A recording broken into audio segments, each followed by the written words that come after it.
Paris de ne pas faire d'enquête.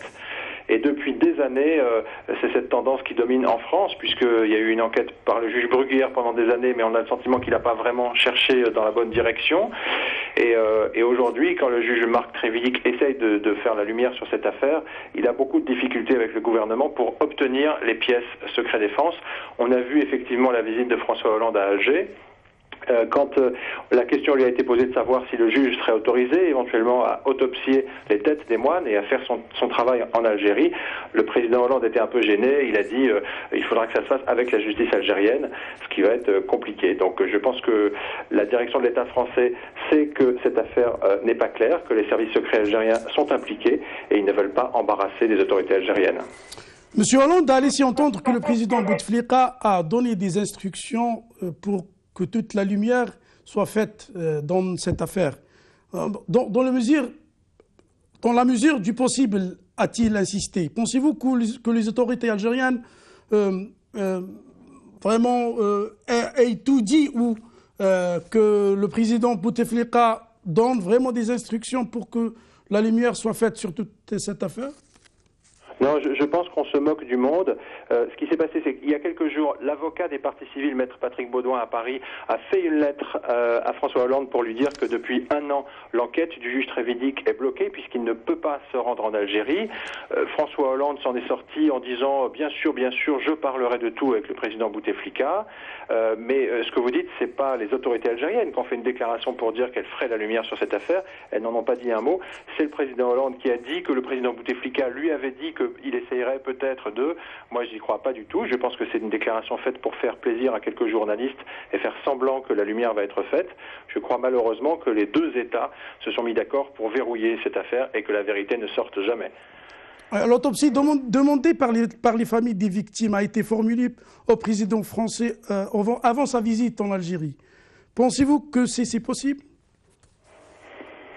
Ça dépend si les autorités algériennes autorisent ou pas cette autopsie sur le territoire algérien.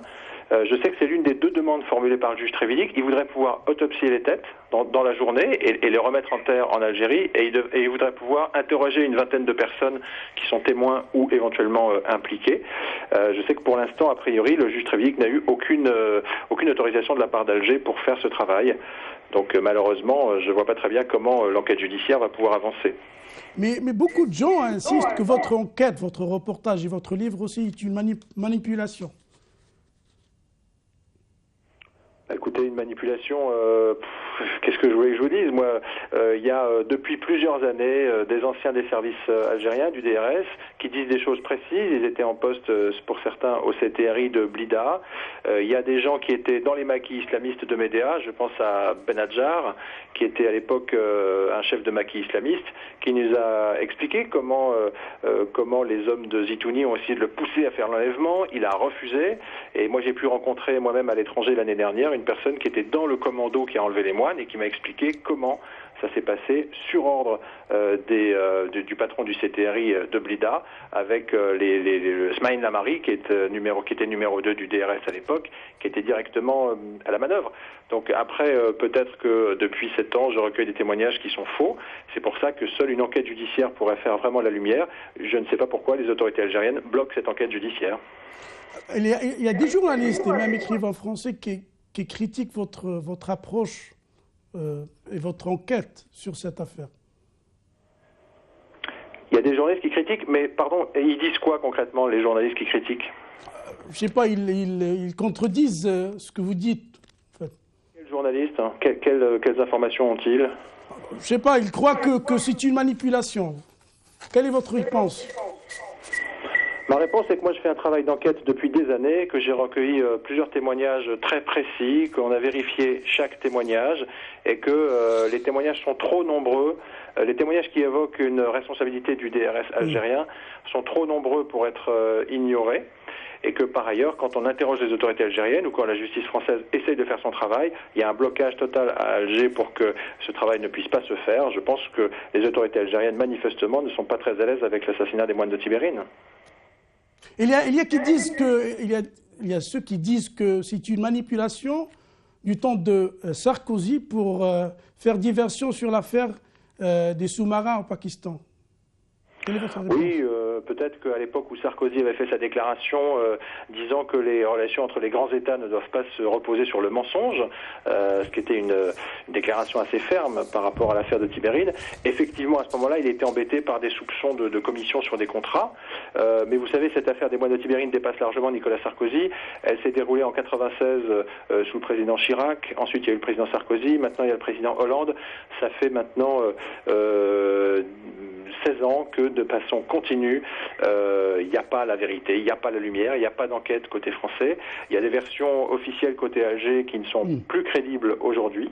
C'est-à-dire qu'on sait que le GIA de Jamal Zitouni, censé avoir enlevé les moines et censé les avoir assassinés, était en 1996 infiltré jusqu'à la direction par les services secrets algériens. Plusieurs anciens officiers des services me racontaient comment ils ont manipulé Zitouni pour discréditer les islamistes, pour massacrer les Algériens et pour faire des opérations de guerre psychologique comme l'enlèvement des moines.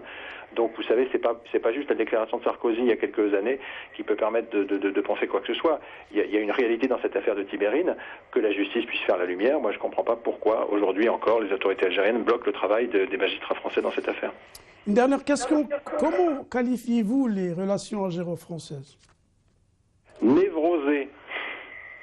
C'est-à-dire que je pense qu'il y a eu de terribles violences de la part de la France à l'époque coloniale, et plus que ça, François Hollande a dit à Alger que la colonisation avait eu un caractère brutal et injuste.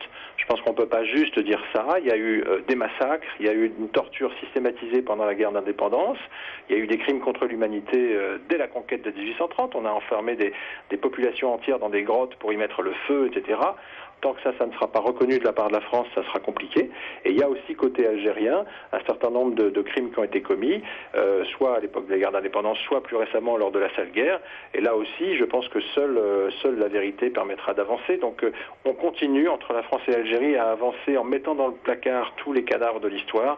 Je pense qu'on ne peut pas construire l'avenir sur des sables mouvants comme on le fait depuis des années. Jean-Baptiste, au revoir, merci beaucoup. كان هذا أيضا